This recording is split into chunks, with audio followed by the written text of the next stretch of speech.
Welcome to the Divorce Survival Guide podcast, where we have open and honest conversations about co-parenting, separation, divorce, and the hardest question of all, should you stay or should you go? I'm Kate Anthony, your divorce survival guide, and I'm here to help you navigate some of the roughest waters you've ever swum in and answer some of your toughest questions. I've been to hell and back. And now it's my mission in life to help you get to the other side of this process with your sanity and your heart intact.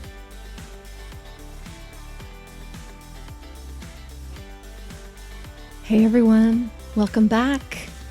So today we're going to be talking about creating a vision statement for your divorce. Now, this is something that I did at the very beginning of my mediation with my ex-husband. And a lot of mediators use this tool at the beginning of the process. They essentially ask you to set your intention. They ask you to create some form of statement that you can circle back to, that you can hold as the core tenet of your process, and that you can sort of commit to with integrity that whenever you have a disagreement or something difficult comes up, you will shift into, okay, what is in line with the vision that we created? So for example, when I got divorced, we created a vision statement that essentially said that whatever we did and however hard it was, that we would put our egos aside and look at things through the lens of what was best for our son. And I think you've heard me talk about this before, but we really took it seriously. And I've told the story before about how, it sounds so trite, like, yeah, duh, of course. But also so much of divorce ends up being an ego battle, right? It's what I want, what I think is best for our kids, right? And it's like, hold on, what is really best for them? And I've told this story a number of times that my ex-husband and I, the very first thing that we talked about in our mediation was who was going to keep the house and who was going to move out, because we'd been living together, separated for 6 months, and we were done. We were done.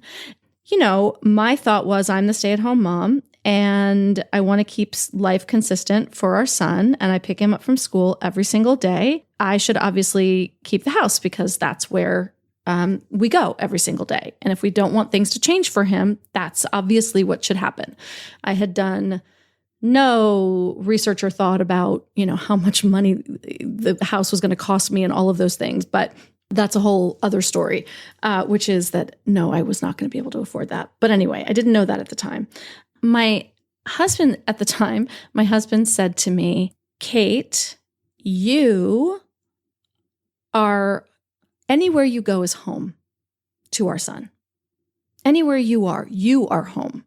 He said, I'm already so disenfranchised as a working parent, right? You already spend all your time with him. You are so much more bonded with him that if I were to leave the house and get like an apartment somewhere or like whatever, I think he was making up in his mind that he would have to live in some like shitty little apartment, which is not true. But anyway, he said, if I have to go live in an apartment somewhere, then like everything about me becomes foreign to him. So I'm already disenfranchised. He already is not as bonded to me as he is to you. And he was pretty bonded to my ex, but then I'm going to go to this strange place and like pick him up and take him to this strange place that he doesn't know. And he's like, it just feels like I am going to be more disenfranchised than I already am as the working parent. When I filtered that whole conversation through the lens of what is really best for our child, I realized that having a bonded relationship with his father was really good for him. And that having consistency in the home, at least, was going to be good for him. And that my ex was right. Wherever I went was home, and I could make it a home. Yeah, that was the other thing my ex said. He's like, dude, wherever you go, you make a home. Like, you decorate, you paint, you make it amazing. And he's like, I don't know how to do that the way you do. And he's right. So he's better at it now, but I do still go over there and help him. This is my point. My point is that when I looked at it through the lens of what's best for my son, I gave up the thing that I wanted more than anything, which was my house.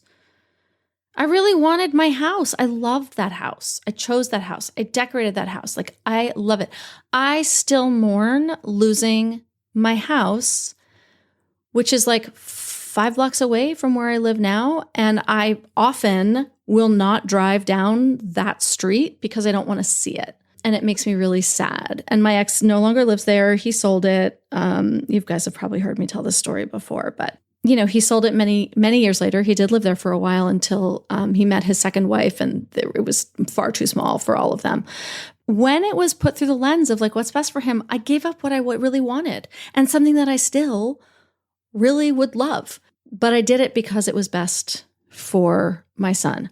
I also learned later that it was really a good thing I did that, because I would have crumbled under the financial weight of keeping that house. So what I'm asking you to do, I'm not saying that has to be your vision. What I'm saying is that what I want you to do is to sort of start by making a list, right? I want you to make a list of all the things that clearly define what you want to create in this new relationship with your ex or your soon-to-be ex, right? What we wanted to create was, this relationship no longer works as a partnership as a romantic partnership, but we want to create a new paradigm in which our kid has 2 parents who are completely committed to being awesome co-parents.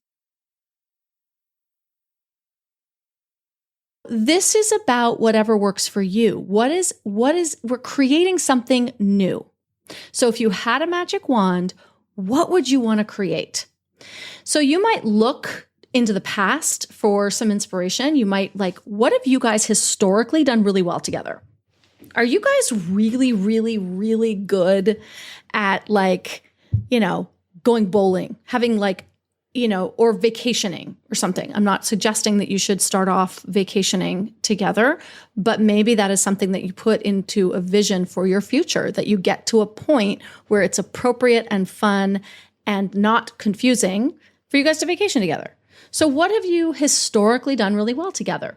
What have you historically, as an individual, done really well in the partnership? For me, I have been really, really, really good at helping my ex through some really difficult emotional turbulence. I have boundaries around that now, but it is something that we sort of continue with, and that he respects from me. He doesn't take advantage of it anymore because of my boundaries. And so as individually, that's what I've done really well. Individually, I am really good at making sure everything's on the calendar, for example, right?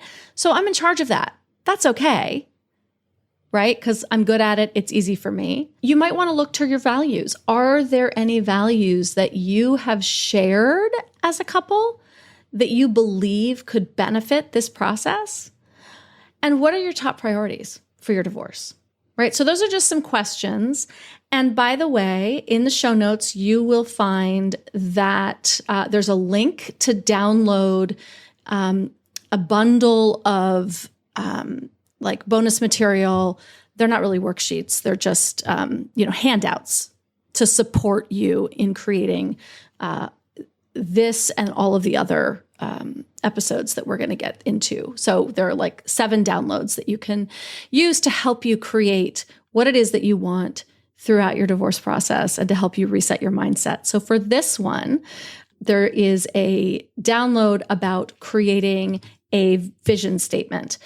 Now, this could be that you create your list and then you give it to your soon-to-be ex and you ask them to do the same. And you kind of, you might highlight things on their list that you agree with. And you're like, oh yeah, that's really good. I want to use that. Yeah, let's do that. And that you kind of then create a mutual vision statement. If it is not safe or appropriate to do that, do not do that. Just keep this for yourself. It is still entirely appropriate and useful for you to create this for yourself, even if they don't want to join you in it. A word of warning, I have had clients who have gone to mediation with their partner and they have created this statement and they've sort of signed this document agreeing to how they're going to go through this in the spirit of collaboration and yada, yada, yada. And then they've gone home and realized that their ex has put surveillance cameras up in their office or, things like that. And so you're not going to do that. You're not going to create this mutual vision statement with someone who is basically full of shit. You can't do this with someone you can't trust, right? However, if you can trust them to do this in a mutually favorable way, you're going to do that. So once you've each sort of highlighted what you agree upon on each other's sheets, then you're going to write a new list, right? Only with things that you guys agree on. You're going to look for what's missing. You're going to look for what's emerging. Are there things that as you read this, you're like, oh man, well, let's add to this, right? This is going to ebb and flow. You're going to revisit it later. The bottom line is that you're looking to create something that you can agree upon, or conversely, you're looking for something, you're creating something, if it's just for yourself, that will be your guiding principle in this process. I'm going to put my kids first. My ex may not do that, right? They may not. They may be full of ego and all of those things, but I am still going to put my kids first. They can't take that away from you. So if you and your partner together can get really clear on this, amazing, truly amazing. And by the way, this is not something you're going to do. I think I said this. This is not something you're going to do 5 minutes after you tell your spouse that you're getting divorced. It's not like, hey, I want to get a divorce. And now you and I are going to sit down and discuss how we're going to do this in the best way possible. No, give them some time.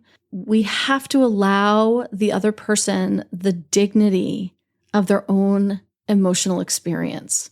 We don't have to be impacted by it, or we don't have to put ourselves in the line of fire of it, but we do have to respect them enough to give them a little bit of space to process it. And I know it feels really disingenuous when you've been saying for years and years and years that you are super unhappy, and then you finally say, hey, guess what, I'm done. And then they're surprised and shocked, and they can't believe that you want to get divorced and you want to punch them in the face, right? Even then, you need to give them the time to process and come to some form of emotional acceptance of what's happening.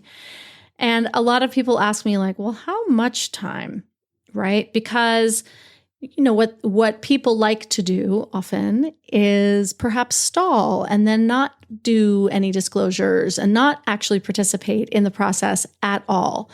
And at a certain point, yes, you just move it forward, but you're going to give them at least a couple of weeks to process things and wrap their brain around the fact that you're actually done, right? And as I talked about in the episode just before this, this is the best way that you can help them get there is to really keep the rope that you dropped on the floor. Because as soon as you pick it up, they're going to think that there's hope and they're going to set them back. So being really clear about your boundaries, being really clear about exactly how done you are emotionally, kindly, right? We can still do this kindly. is going to really help them get to a place of acceptance. And you're going to essentially rinse and repeat. I'm sorry you're feeling this way. I know this is hard for you to swallow. Unfortunately, I have reached the end of my rope and I'm done and I am committed to moving forward with divorce. And then you just rinse and repeat that. I know this is hard. I'm so sorry that we've gotten to this place. I'm no longer available to have conversations, litigating our divorce, litigating our marriage. I'm actually done with that. And so now I would like to move forward with figuring out how we're going to get divorced in the best interest of our children. And I understand you're going to need time to get there. And so I'm really I'm more than happy to give you that time. But just so we're clear, this is my final decision. You're not getting into it with them. You're not picking up that rope ever again. And you will, because we all do. And then you're going to be like, oh shit, I'm holding the rope again. Shit. Fuck. Gotta drop it. Drop the rope. Okay. And by the way, this is where Phoenix Rising is going to come in really handy for you guys. Because on our weekly calls, in our Facebook group, you're going to be reminded all the ways in which we keep picking up the rope and how to drop it again in a way that is effective, kind, and meaningful for your progress. That is creating a vision statement. It is either a mutual statement or it is an individual statement. However you choose to do this, it is going to be an enormously helpful guiding principle for your entire divorce process. And don't forget to hit the link in your in the show notes for the downloads that are going to go along with this episode. It is kateanthony.com/mindset-reset. kateanthony.com/mindset-reset. And I will be back in a couple days talking all about practicing patience. Thanks for tuning in to another episode of the Divorce Survival Guide podcast. If you like what you hear, head on over to Apple Podcasts or wherever you listen in and leave me a review. And don't forget to follow me on Instagram at the Divorce Survival Guide. I'll see you next time, and until then, remember, you, my love, deserve to be happy.